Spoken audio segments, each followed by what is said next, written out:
Perkenalkan, nama saya Karisma Argunawan yang berNIM 190205314. Saya dari kelas 19A8.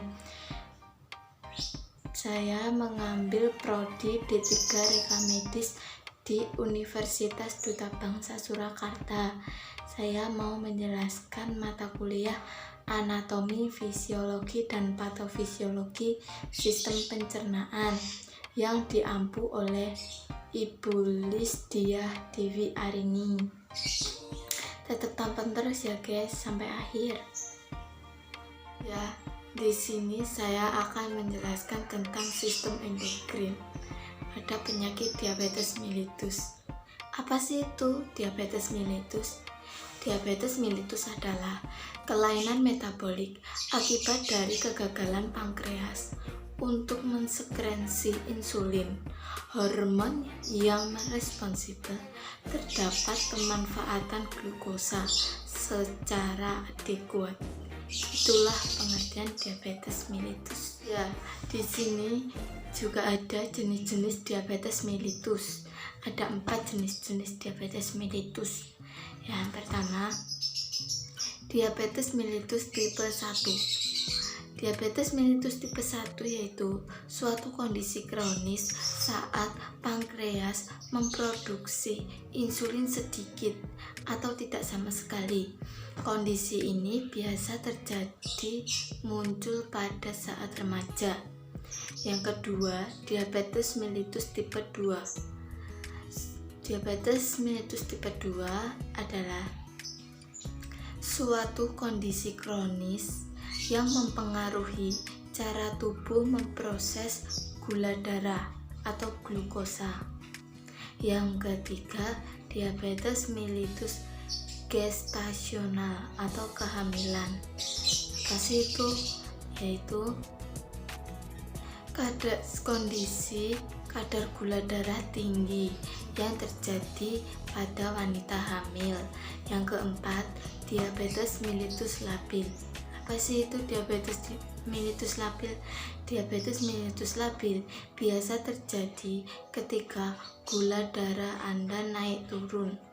Berubah-ubahnya gula darah dapat menyebabkan kualitas hidup dan bahkan bisa Anda dirawat di rumah sakit. Nah, pasti kalian ada pertanyaan seperti ini. Apa sih itu perbedaan diabetes mellitus 1 tipe 1 dan diabetes mellitus 2?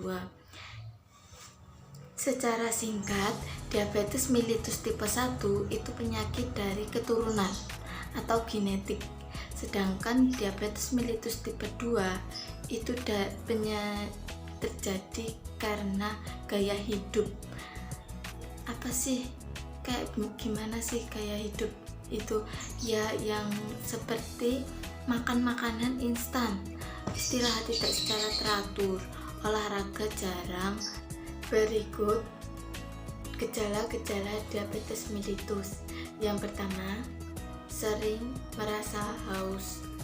Yang kedua, sering buang air kecil terutama di malam hari. Yang ketiga, sering merasa sangat lapar.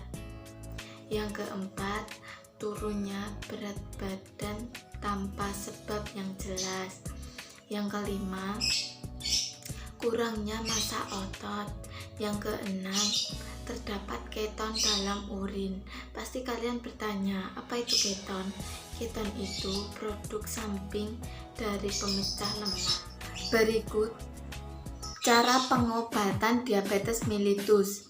Yang pertama, diabetes mellitus tipe 1 dengan cara pola makan sehat dan teratur, merawat kaki, dan memeriksa mata secara berkala. 3. Pemberian insulin. Pemberian insulin dengan cara disuntikkan pada lapisan di bawah kulit sekitar 3-4 kali sehari. Pasti kalian bertanya, apa penyuntikan insulin pada diabetes menyebabkan ketergantungan? Ya, penyuntikan insulin dapat menyebabkan ketergantungan karena penyuntikan insulin berfungsi untuk menstabilkan gula darah pada penderita. Yang kedua, diabetes mellitus tipe 2. Yang pertama, hindari makanan berkadar glukosa tinggi atau berlemak tinggi. Yang kedua, perbanyak makanan yang berserat tinggi. Yang ketiga, olahraga secara teratur.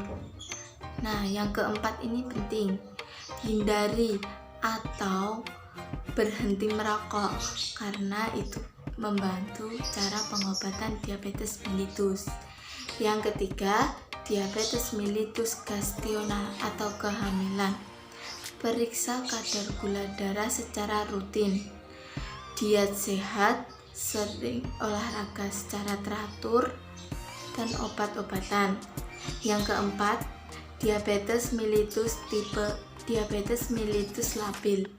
Pengobatan ini dapat dilakukan untuk kondisi ini adalah menyeimbangkan gula darah, karena itu bisa membantu mengobati diabetes mellitus labil. Berikut ini fungsi insulin. Yang pertama, menaikkan pengambilan glukosa ke dalam sel-sel sebagian besar jaringan. Yang kedua, menaikkan penguraian glukosa secara oksidatif. Yang ketiga, menaikkan pembentukan glukagen dalam hati dan juga dalam otak. Yang keempat, menstimulasi pembentukan protein dan lemak dari glukosa. Ada pula fungsi glukagon. Glukagon memiliki peran utama mempertahankan konsentrasi normal glukosa dalam darah. Efek utamanya menstimulir peningkatan konsentrasi glukosa dalam darah.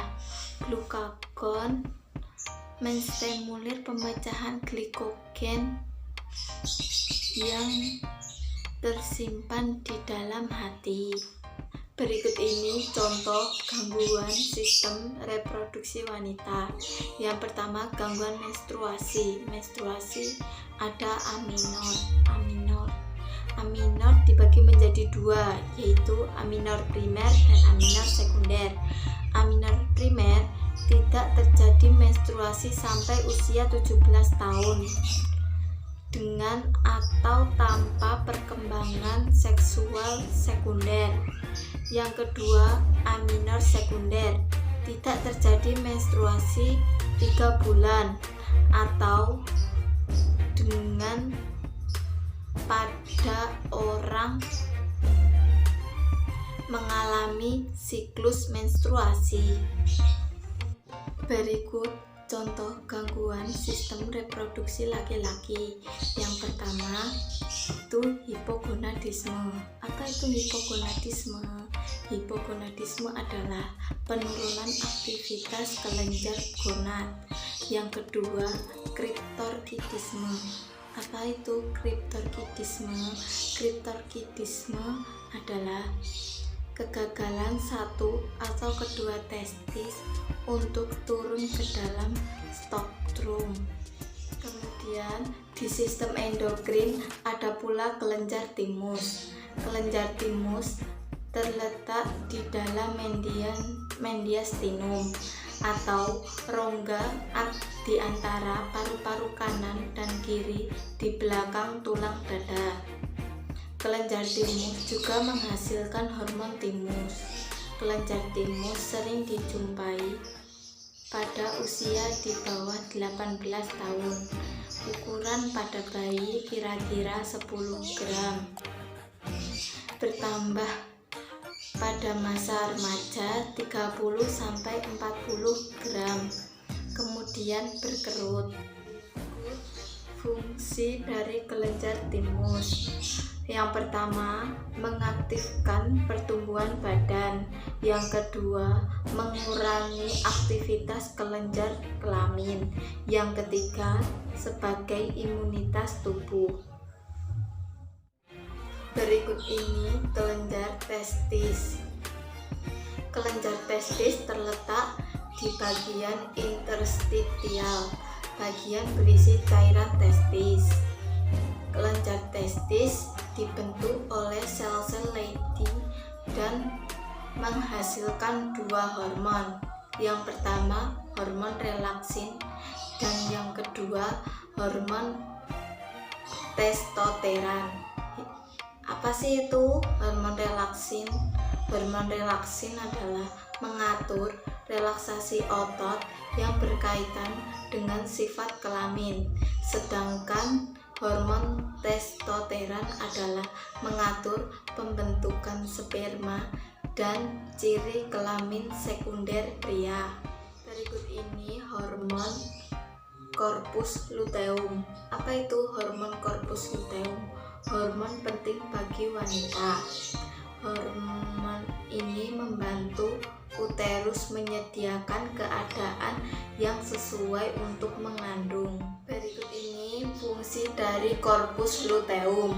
Yang pertama, membantu penebalan membran uterus semasa terjadinya haid. Yang kedua, membantu tumbuhnya uterus.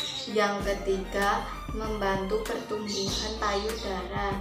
Yang keempat, mencegah penyakit infeksi pada rahim atau endometritis. Hormon testis. Hormon testis itu apa sih? Hormon testis adalah hormon seksual terpenting untuk laki-laki. Fungsi hormon testis yang pertama,